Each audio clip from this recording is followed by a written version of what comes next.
Hello friends,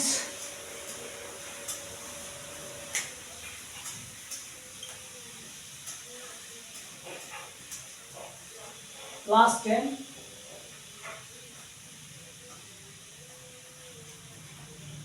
दो चर में रैखिक समीकरण 3.1 का चैप्टर है। दो चरों में रैखिक समीकरण। तो दो चरों में रैखिक समीकरण फर्स्ट ऑफ 2x + 3y - 5 = 0 और x - 2y - 3 = 0। ये दो चरों के हम रैखिक समीकरण लिखा इक्वेशन 1 एंड इक्वेशन 2। दो चरों वाले रैखिक समीकरण ax + by + c = 0 का प्रत्येक हल x y इस समीकरण को निरूपित करने वाली रेखा के एक बिंदु के संदर्भ होता है और विलोमतल भी ऐसा होता है।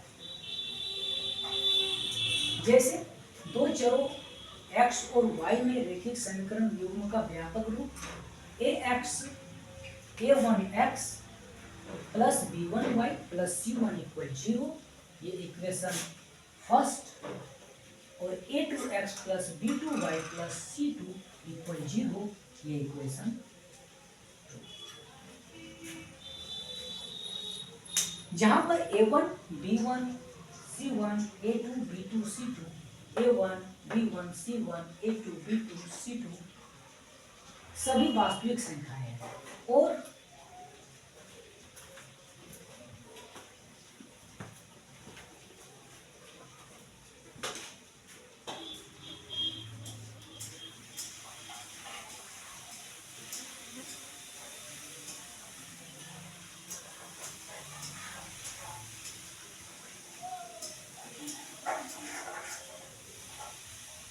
काफी लंबे चैप्टर है।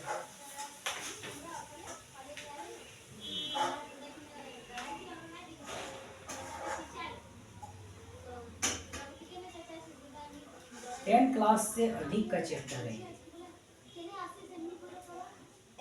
लगभग 15 डेज लगते हैं बनाने में, और आपको समझना भी तो है, सिर्फ बनाने से नहीं होगा, समझना चाहिए।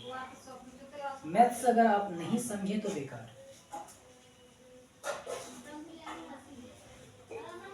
मैथ्स को समझना बहुत ही जरूरी है।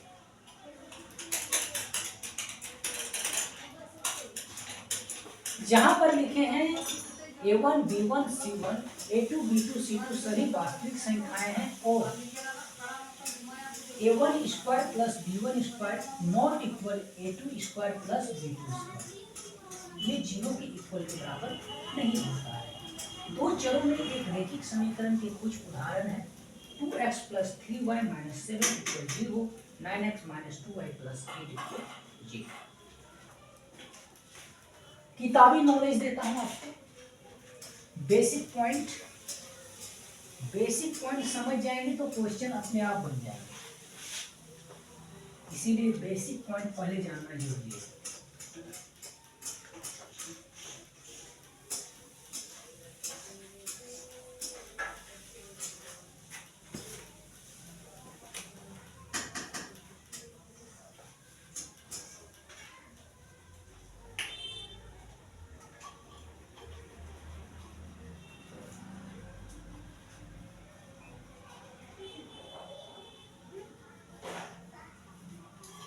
बहुत ही मेन पॉइंट है, आप लिखिए।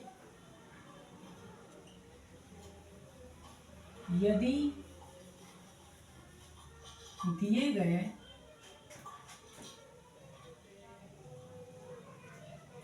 रैखिक समीकरण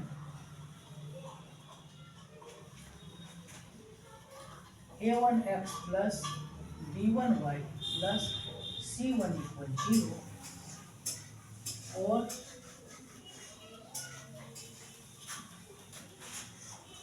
a2x + b2y + c2 = 0 एक रैखिक समीकरण है।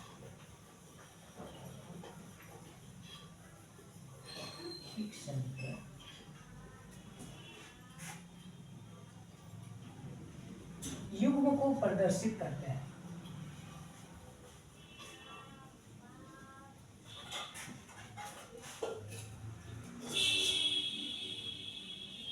प्रदर्शित करते हैं। तो निम्न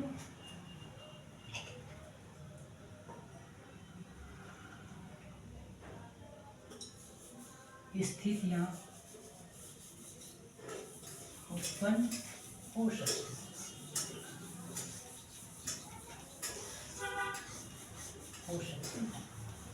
यदि दिए गए रैखिक समीकरण a1x plus b1y plus c1 equal 0 और a2x plus b2y plus c2 equal 0 एक रैखिक समीकरण युग्म को प्रदर्शित करते हैं तो निम्न स्थितियां उत्पन्न हो सकती है। जैसे number 1, a1 by a2 does not equal b1 by b2। इस स्थिति में रैखिक समीकरण युग्म संगत होता है। इस स्थिति में रैखिक युग्म संगत होता है।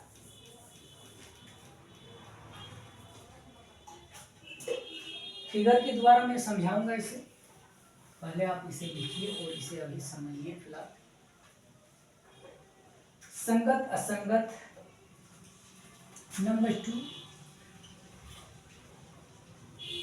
a1 by a2 equal b1 by b2 not equal c1 by c2। अगर इस तरह की स्थिति रहेगी, ये फर्स्ट वाला है कि a1 by a2 does not equal b1 by b2, ये इक्वल नहीं रहेंगे a1 by a2 b1 b2 की, तो रैखिक युग्म में संगत होंगे। और जब a1 by a2 equal b1 by b2 अब not equal c1 by c2 रहेंगे, तो इस स्थिति में समीकरण असंगत होंगे। इस स्थिति में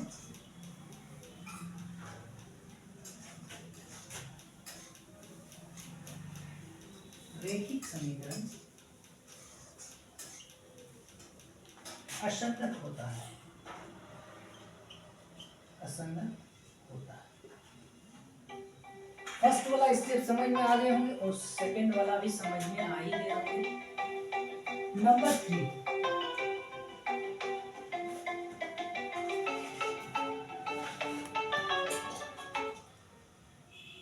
क्या हुआ? कहाँ तक आया?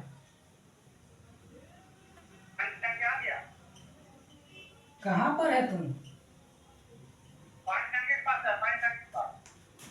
अच्छा, जा रहे हैं। ठीक है, ठीक है, जा रहे हैं। 5 मिनट बैठो।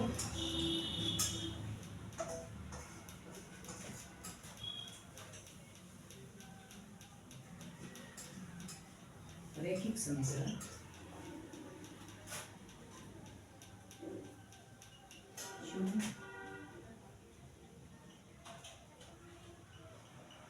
आश्रित संगत।